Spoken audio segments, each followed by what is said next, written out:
Ketemu lagi dengan saya Yoga Prayogi, dosen pengampu untuk mata kuliah tune up mesin mobil sistem injeksi. Nah,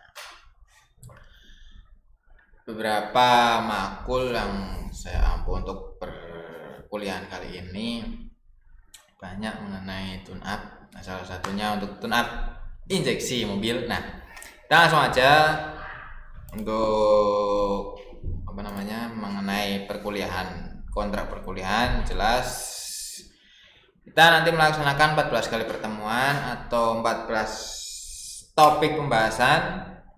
Ada 1 kali UTS, 1 kali UAS yang sifatnya mungkin nanti agak berjenis project, tidak secara tertulis atau secara soal atau pengertian dan lain sebagainya.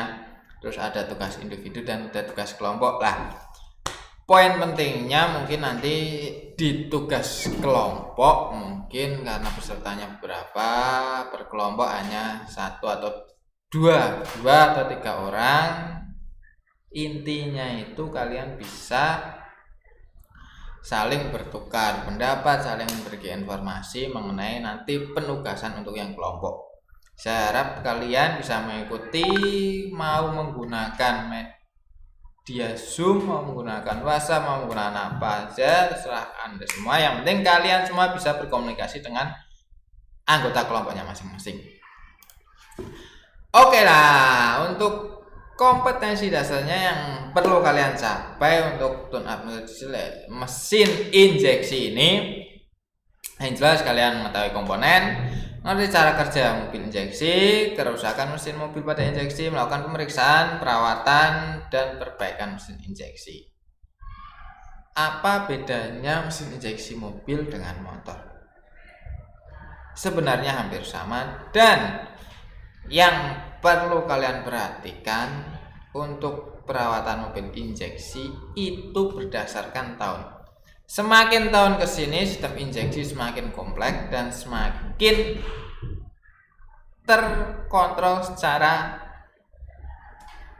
sistem atau by system dengan sistem elektrik.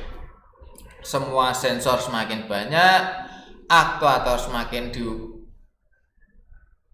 dikontrol oleh ECU unit, sedangkan sebagai manusia atau operator kita sendiri di sistem mesin injeksi itu akan semakin sedikit. Nah, jadi kalau ditanya tune up injeksi itu seperti apa, yang jelas kita harus mengikuti tiap zaman perkembangan sistem injeksi. Untuk materinya jelas cara kerja, sensor intake, sensor bahan bakar, sensor pengapian, ECU modul, ada aktuator, pelumas, pendingin, pengisian, dan lain sebagainya. Nah, yang mungkin titik beratnya nanti kalian harus mengetahui berapa perkembangan proses hingga akhirnya di masa sekarang sistem injeksi itu seperti ini. Dulunya injeksi itu ada yang model semi elektrik, ada yang full elektrik, sampai sekarang semuanya itu dikontrol menggunakan kabel, menggunakan kelistrikan. Tidak ada yang menggunakan kabel senar. Yang contohnya aja, yang simple aja, contoh pedal gas. Yang tadinya pedal gas, kabel senar masuk ke intake valve.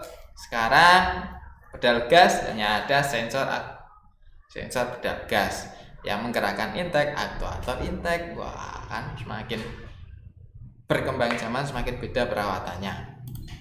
Nah, yang jelas Mas, makanya tadi saya jelaskan untuk tune up injeksi itu harus kalian mengikuti zamannya. Maka untuk diri kalian sendiri, kalau kalian tidak mengikuti zaman ya kalian tidak bisa berkembang. Makanya kalian harus tetap terus berkembang, walaupun setiap hari itu sedikit hal yang baru yang kalian dapatkan. Yang jelas untuk menghadapi masa depan yang akan datang, kalian harus mempersiapkannya dari sekarang, dimulai walaupun dari sedikit. Grow up and never stop, jangan pernah berhenti, karena kalau kalian berhenti artinya kalian sudah menyerah dengan zaman yang akan datang di kemudian hari. Terima kasih, cukup sekian. Assalamualaikum warahmatullahi wabarakatuh.